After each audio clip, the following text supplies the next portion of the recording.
warahmatullahi wabarakatuh. Alhamdulillahirabbil alamin.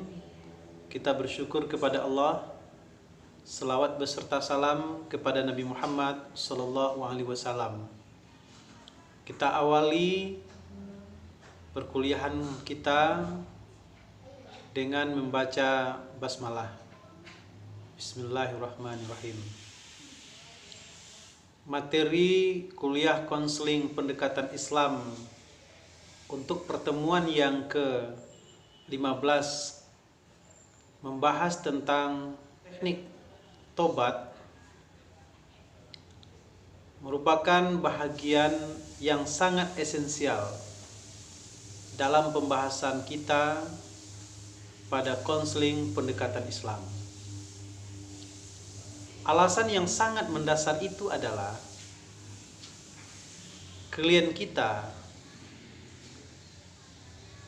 tidak luput dari berbagai kesalahan dan dosa.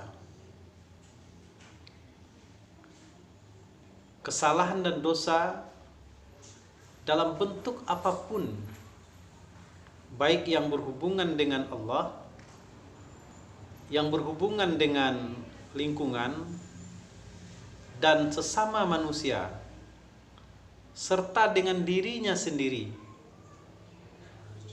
Kesalahan-kesalahan seperti itu akan membuat ketidaktenangan,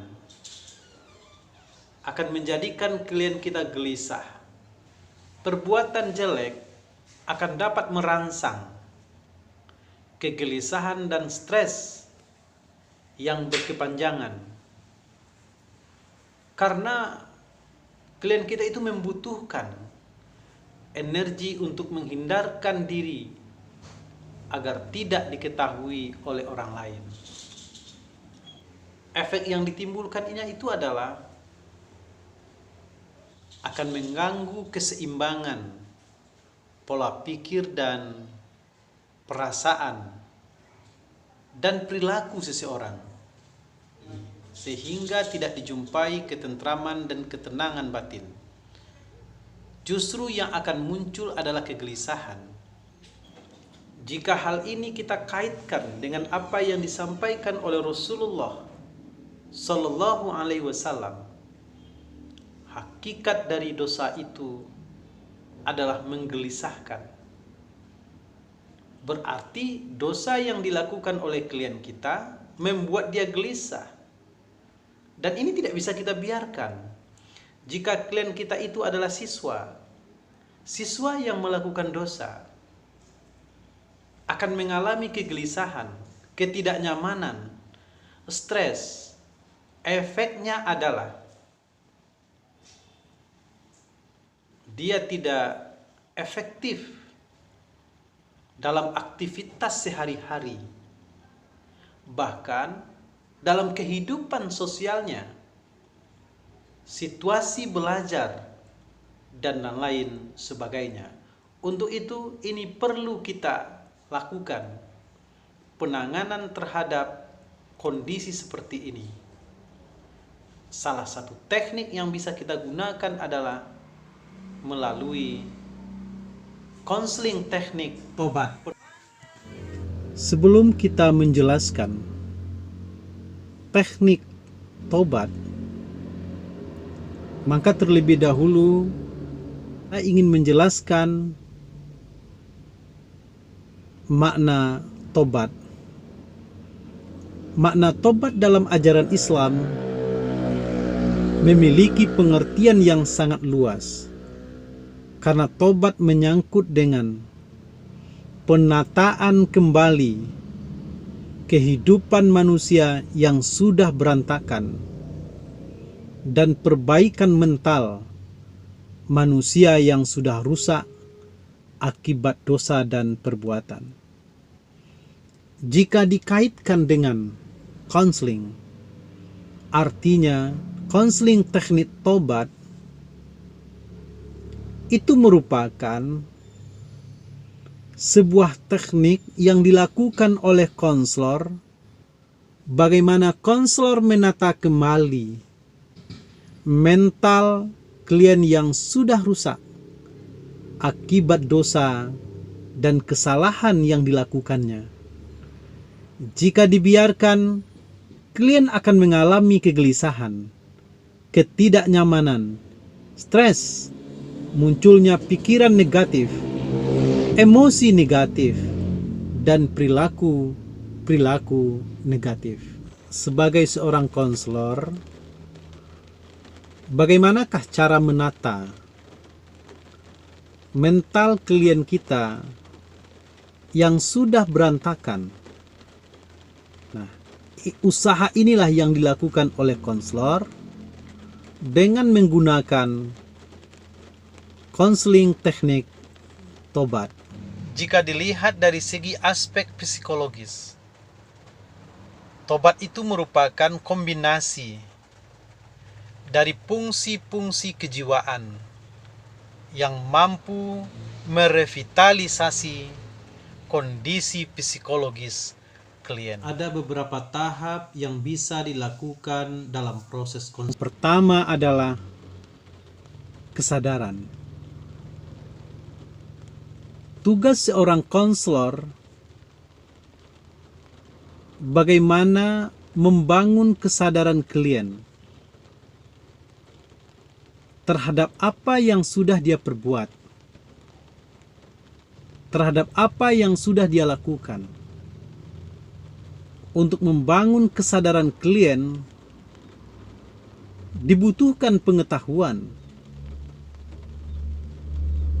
dibutuhkan dorongan oleh konselor agar klien tahu apa yang dia lakukan itu, apa yang dia perbuat itu adalah sebuah kesalahan dan dosa yang akan berefek kepada kondisi-kondisi psikologis yang membuat ia tidak nyaman selama ini, yang membuat ia galau dan stres.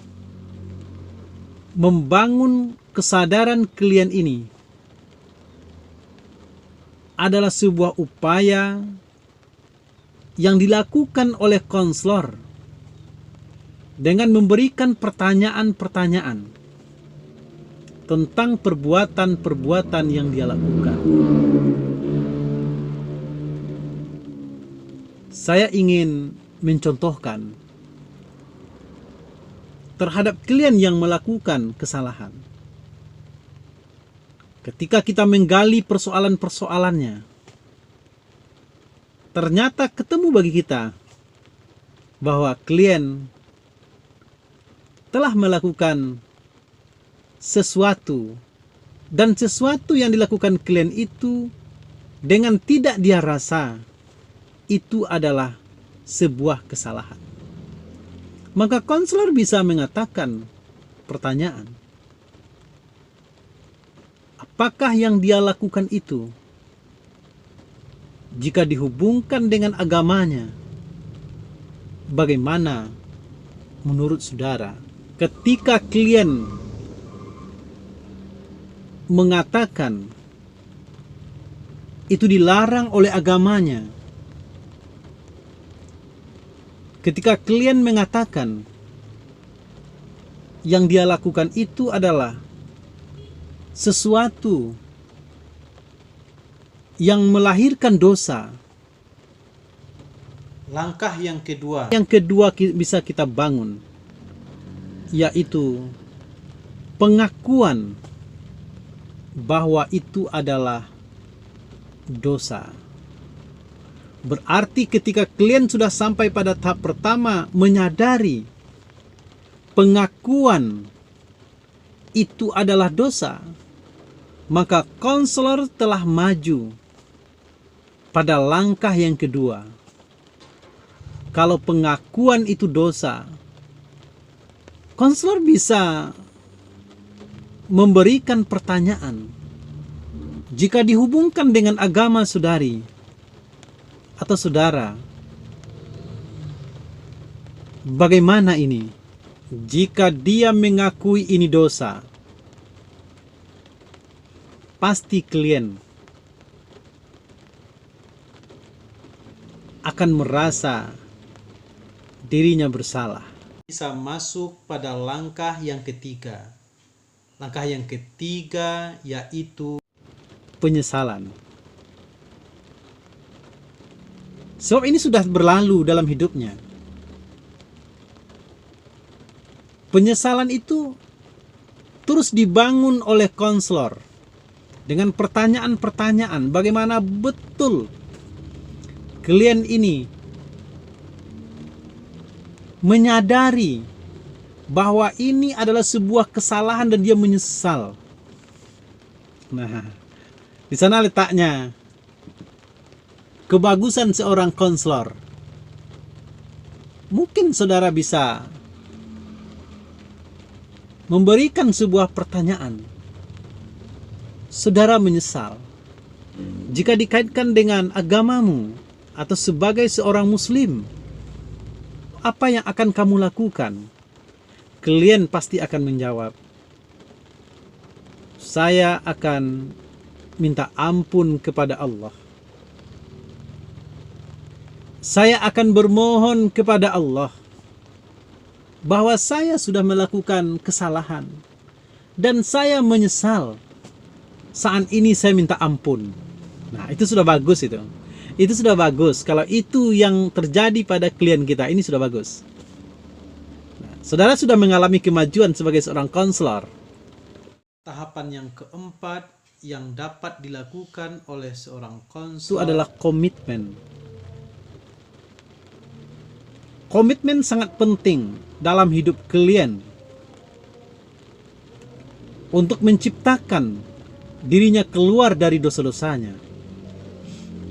Komitmen yang dilakukan itu adalah berjanji tidak akan mengulangi lagi.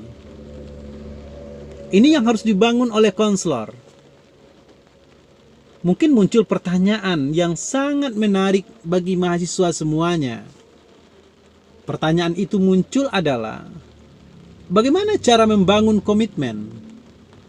Hari ini saudara sudah berdosa, dan saudara sadar ini dosa.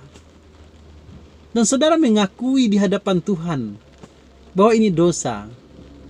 Sebaiknya apa yang akan saudara lakukan? Mungkin dia sedikit bengong. Apakah ini tetap saudara lakukan? Oh tidak, saya tidak akan lakukan lagi. Kalau memang itu yang keluar dari mulutnya, maka saudara bisa menggiring mereka dengan pertanyaan berikutnya. Pertanyaan berikutnya, kalau memang saudara menyesal, tentu ada komitmen. Komitmen seperti apa yang akan saudara lakukan setelah ini? Nah, akan muncul pada dirinya itu. Saya berjanji tidak akan melakukannya lagi. Berjanji kepada siapa? Ini pertanyaan konselor. Saya berjanji kepada Tuhan. Bagus. Jika saudara berjanji kepada Tuhan, berjanji seperti apa yang akan saudara lakukan? Giring dia terus sampai dia mengatakan, saya akan menyampaikan kepada Tuhan. Bisa saja itu adalah pada momen-momen yang tepat. Di antaranya adalah selesai sholat dengan berdoa, ya Allah, saya sudah banyak dosa ya Allah. Saya telah lakukan ini dan itu ya Allah. Ampuni dosa saya Allah, dan saya akan berjanji tidak akan mengulanginya lagi. Kalau sudah sampai itu, ini sungguh sangat bagus proses konseling yang saudara lakukan. Ya, kita bisa masuk pada tahap yang kelima, yakni jika kamu telah minta ampun kepada Tuhan, kamu telah berjanji tidak akan mengulangi lagi. Apa yang akan kamu lakukan berikutnya? Target yang diambil oleh konselor adalah bagaimana klien menghiasi dirinya dengan kebaikan-kebaikan. Nah, ini yang dibangun oleh konselor. Kalau dia tidak keluar dari mulutnya untuk melakukan kebaikan, maka di sanalah peran konselor menggiring pertanyaan-pertanyaan agar klien muncul dari dirinya bahwa saya akan melakukan kebaikan. Jika hal ini sudah dilakukan oleh seorang klien dalam proses konseling, maka konselor bisa kembali memberikan penegasan. Klien kita sudah mengetahui tentang perbuatan-perbuatan yang dilakukan. Klien kita juga sudah menyadari bahwa apa yang dia lakukan itu adalah sesuatu dosa dan kesalahan. Klien kita sudah mengakui atau melakukan penyesalan di hadapan Tuhan pada proses konseling tadi.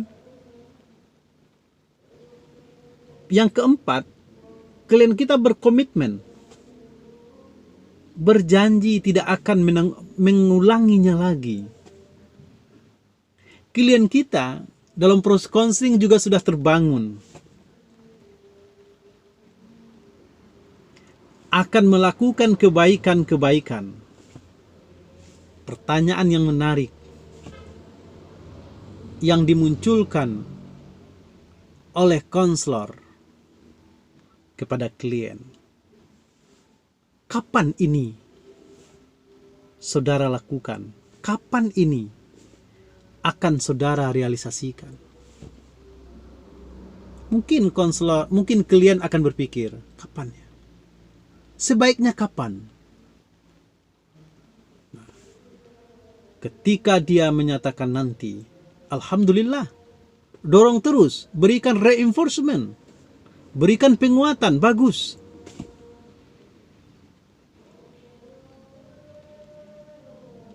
Saudara mahasiswa semua juga bisa menyampaikan pertanyaan berikutnya.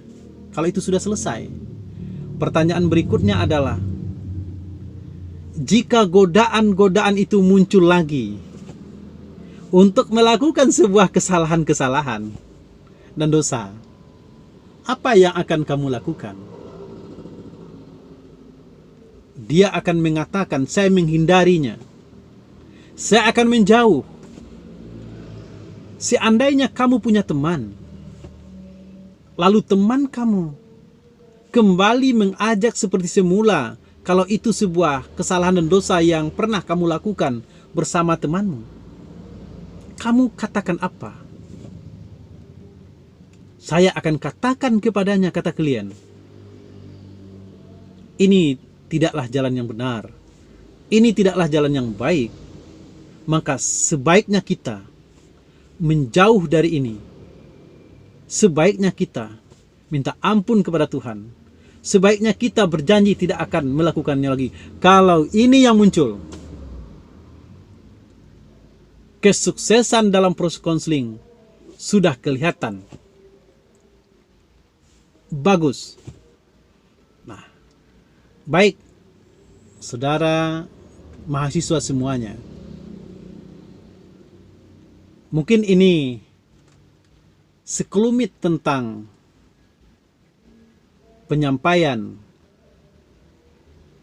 konseling teknik tobat. Nah, setelah ini kita akan lakukan diskusi dan kita akan praktekkan dalam sesi praktek berikut ini. Saya minta nanti ada di antara saudara sebagai klien dan juga ada di antara saudara sebagai konselor.